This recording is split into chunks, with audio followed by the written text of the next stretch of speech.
Alright, ladies and gentlemen, I'm going to show you how to clear coat your airbrush project in your garage. And the first step you want to do is be safe. So I'm going to go over the safety tips of doing this, and then we'll go into the actual clear coating. Alright, the first thing you're going to want to have is a respirator. You're going to want a respirator, and you're going to protect the skin by wearing a painter suit and a painter sock. Alright, what I have here is a homemade temporary paint booth. And what I have is 2 fans on both sides with filters on it, blowing the fresh air in and blowing the bad air out. The plastic is up here to keep the overspray down, of course, and trap everything in the inside.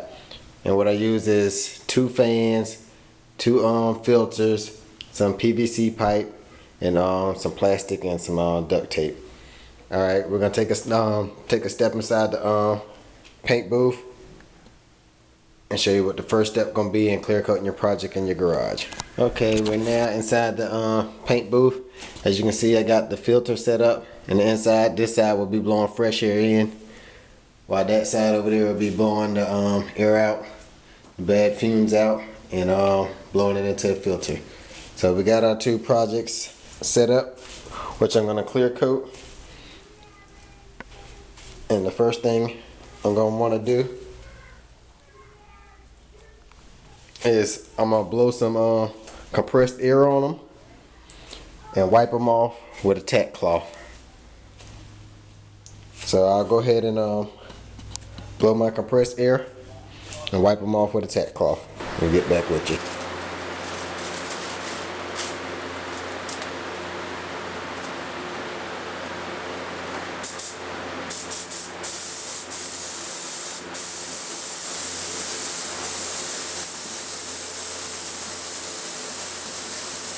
Alright, so let's do a quick recap. I got my filter over there on that end with my fan blowing the fresh air in. I got my fan here with my filter on the other side blowing the bad air out. Got my PVC pipe with my links holding it together with some duct tape. I'm about to blow some compressed air on them and clean them off with a tack rag. And this is all in my garage. I got my line for my air compressor in here. Like I said, make sure you wear your safety gear. You're going to want a respirator, a painter suit, and a painter sock to protect yourself, and some gloves. I got my garage. It's going to be up. And pretty much that's it. So what I'm going to do first, after you know your project is done and the paint is cured fully, you're going to want to wipe it off with some compressed air. Like I said, use compressed air and a tack cloth and tack it off. Then I'm going to spray it with some inner coat clear. And the inner coat clear is just that extra protection to make sure that you're protecting the artwork before you put your urethane clear on.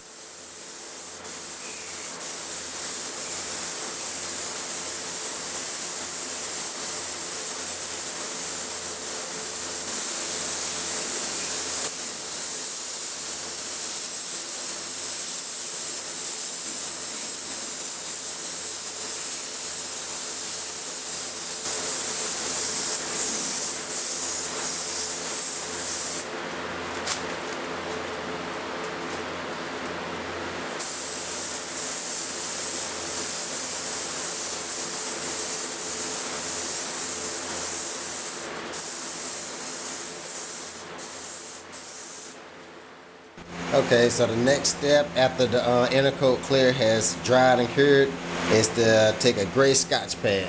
So we're going to take a gray scotch pad right here, and we're just going to come and scuff it down. Alright, so I'm going to go ahead and scuff it down with this gray scotch pad, and then I'll get back with you. Okay, I now finished scuffing the whole thing down with a gray scotch pad, and all you're doing is scuffing it to get back to that dull look. And you know the artwork is protected under the inner coat clear. Then all I have to do is wipe them down and get ready for the clear coat, the high gloss clear coat. And I only use House of Color products.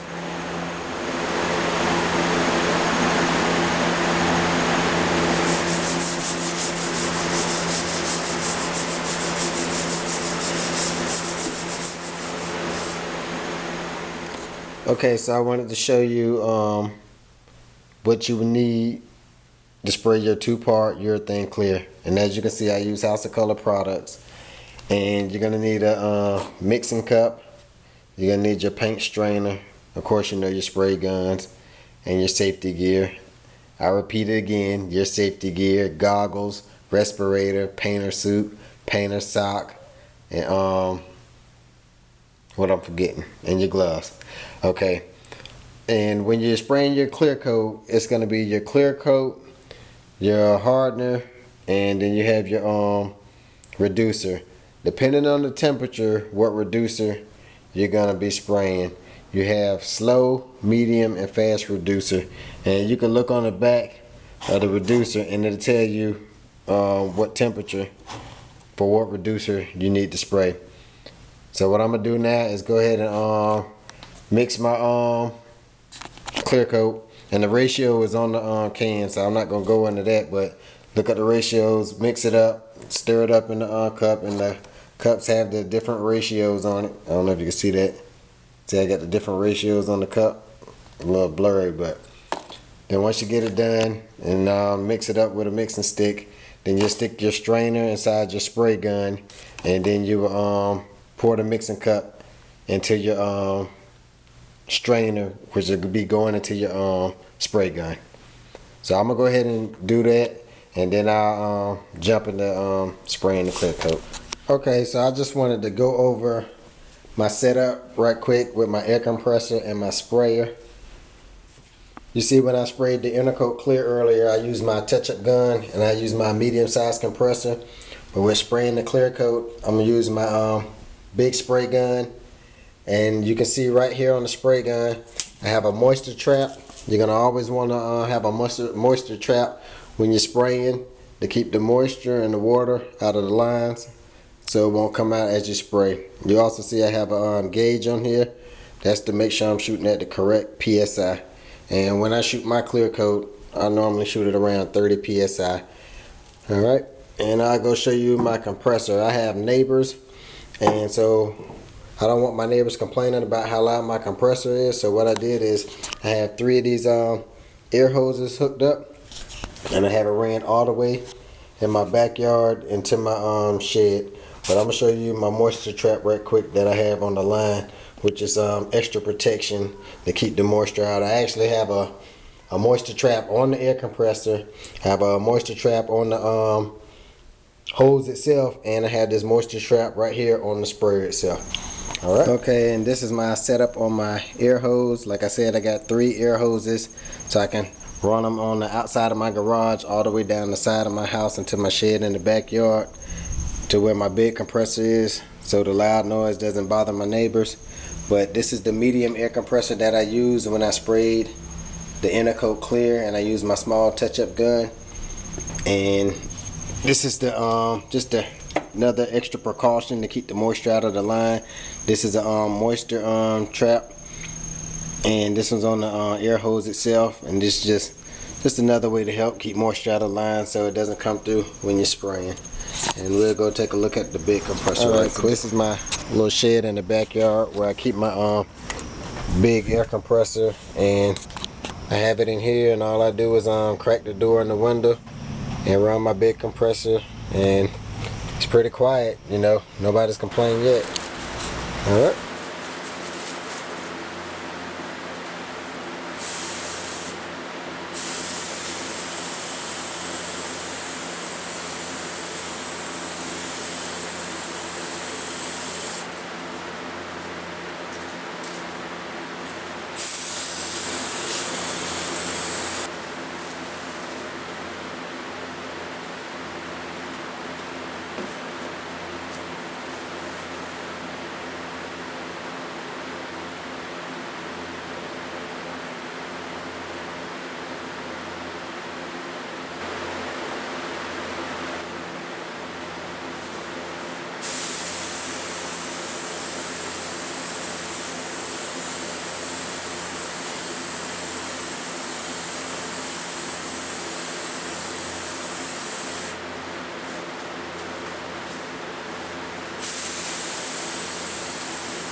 Alright, ladies and gentlemen, so this was actually my first time using my temporary paint booth, and it actually shocked me. I was surprised at how good it worked.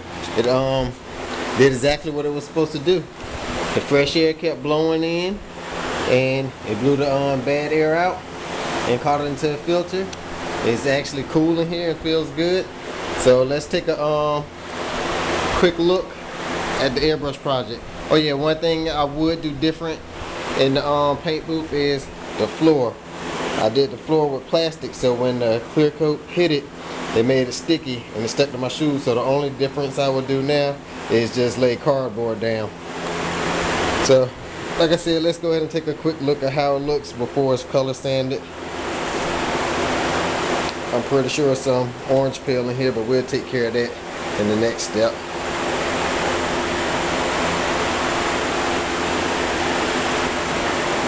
Not too bad. Like I said, beats paying a paint shop to do it. Or I pay somebody else when I can do it myself. Yeah, you can see it's a lot of orange peel in it, but I'll take care of all that once I'm doing the color sanding. But it's not too bad.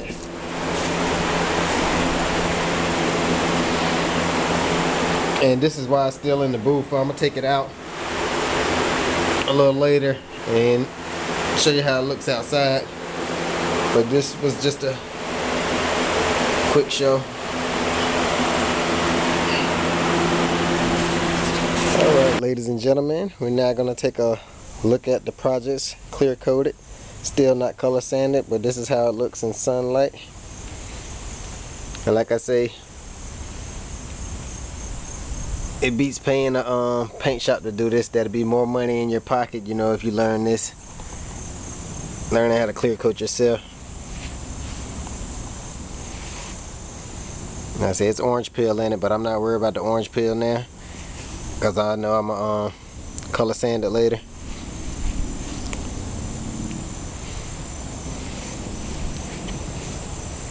You know, I don't say I'm the best, you know, I'm learning through trial and error.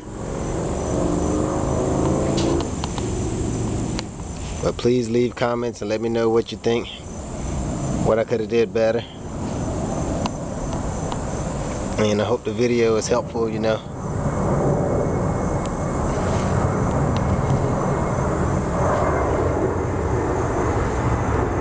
Alright, let's take a look at the helmet.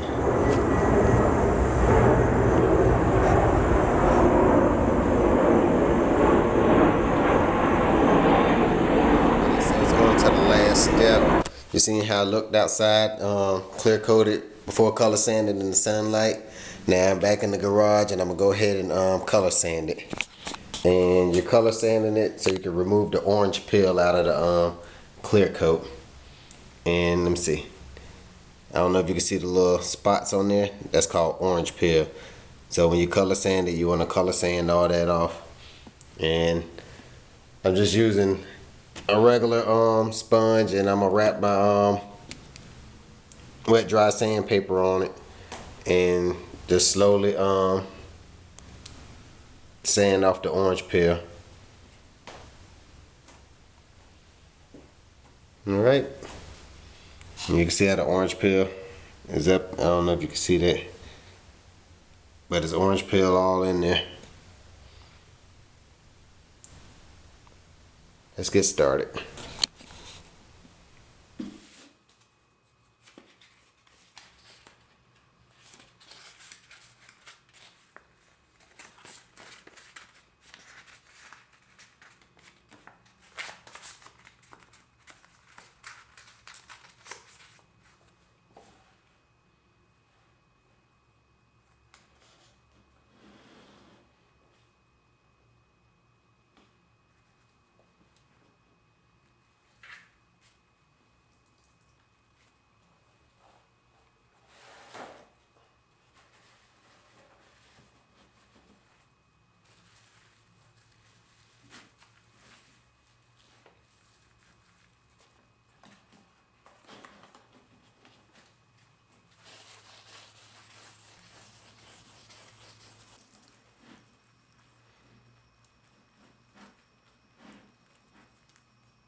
Alright, you see how the all those little dots in there? That's orange peel. You want to keep color sanding until you remove all that orange peel off. Alright, you see how the orange peel is getting less and less? See, I can still see the little light spots in there from orange peel. All these little dots and stuff. You're just going to keep working it until it's all gone. Taking your time, making sure that you don't cut through the clear coat. If you see color at any time in your water, stop immediately. Wipe it down good and apply some more clear coat. Alright, this how it look, all put back together.